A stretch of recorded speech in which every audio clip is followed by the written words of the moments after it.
Yemen के Houthi विद्रोहियों ने उस नई हाइपरसोनिक मिसाइल का वीडियो जारी कर दिया है, जिसने मात्र 11 मिनट में 2040 किलोमीटर की यात्रा की।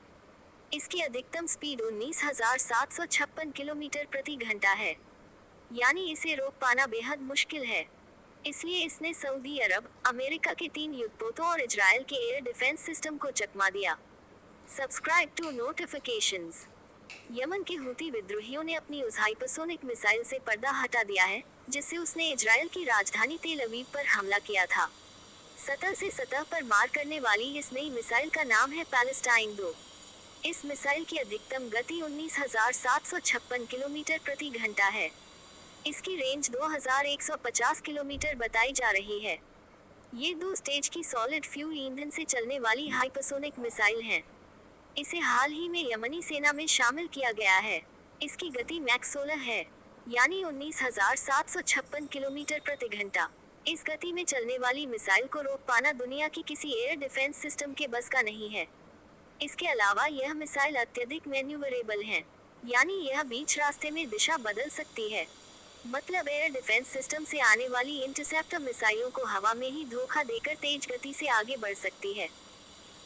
इस मिसाइल की जो खासियतें बताई जा रही है, उसके मुताबिक इजराइल, मिडिल ईस्ट में मौजूद अमेरिकी बेस, जंगी जहाजों और व्यापारिक जहाजों के लिए ये खतरनाक हो सकती है।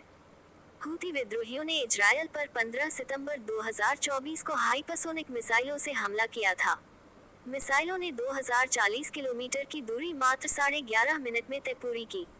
पूरे एक दिन दुनिया इस बात से हैरान थी कि हूती विद्रोहियों के पास ये टेक्नोलॉजी कहां से आई। फिलहाल दावा ये किया जा रहा है कि हूती विद्रोहियों ने इस मिसाइल को विकसित किया है। इजरायल के प्रधानमंत्री बेंजामिन नेतन्याहू ने कहा कि हूती विद्रोहियों को इसकी भारी कीमत चुकानी पड़ेगी। पहले ये शक था कि यमन के हूती विद्रोहियों को इस तरह की ताकतवर बैलिस्टिक मिसाइलें ईरान से मिल सकती हैं, लेकिन ईरान के आकाओं ने इस बात से मना कर दिया। उन्होंने साफ कहा कि ऐसी कोई मिसाइल या तकनीक यमन को नहीं दी गई है। ईरान के पास भी 1,400 किलोमीटर की फतह एक हाइपरसोनिक मिसाइल है, इतनी दूर नहीं जा सकती। इस बीच इजरायल ने कहा कि किसी भी तरह के हाइपरसोनिक बैलिस्टिक मिसाइल ने हमें नुकसान नहीं पहुंचाया है। ये सारी मिसाइलें बैलिस्टिक थी, लेकिन अपने रास्ते में इसने कुछ देर के लिए हाइपरसोनिक गति हासिल की थी। जितनी मिसाइलें आईं उनमें से सिर्फ 20 ही गिरी, लेकिन खुले इलाकों में किसी को नुकसान नहीं हुआ। दिक्कत यह है कि यमन से इजरायल तक जाने के दौरान मिसाइल को लाल सागर में मौजूद अमेरिकी युद्धपोत माइकल मफी और फ्रैंकी पीटरसन जूनियर और एफएसजे वाले पॉल न रोक पाए। न इजरायल और सऊदी अरब का एयर डिफेंस सिस्टम रोक पाया। हाइपरसोनिक मिसाइल वो हथियार होती हैं जो ध्वनि की गति से 5 गुना ज्यादा गति में चले, यानी कम से कम मैक 5। साधारण भाषा में इनकी गति 6,100 किलोमीटर प्रति घंटा या उससे ज्यादा होती है। इनकी गति और दिशा में बदलाव करने की क्षमता इतनी ज्यादा सटीक और ताकतवर होती है कि इन्हें ट्रैक करना और मार गिराना असंभव होता है। आमतौर पर क्रूज मिसाइल या बैलिस्टिक मिसाइलों की गति काफी ज्यादा तेज होती है, लेकिन इनकी तय दिशा और यात्रा मार्ग से इन्हें ट्रैक कर सकते हैं, इन्हें मार कर गिरा सकते हैं।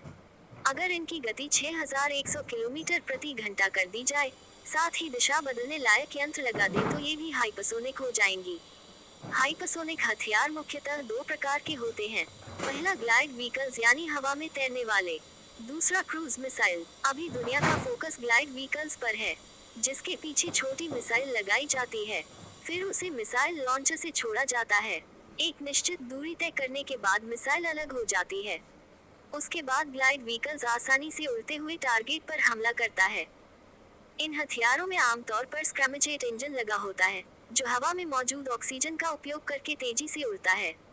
इससे उसे एक तय गति और ऊंचाई मिलती है।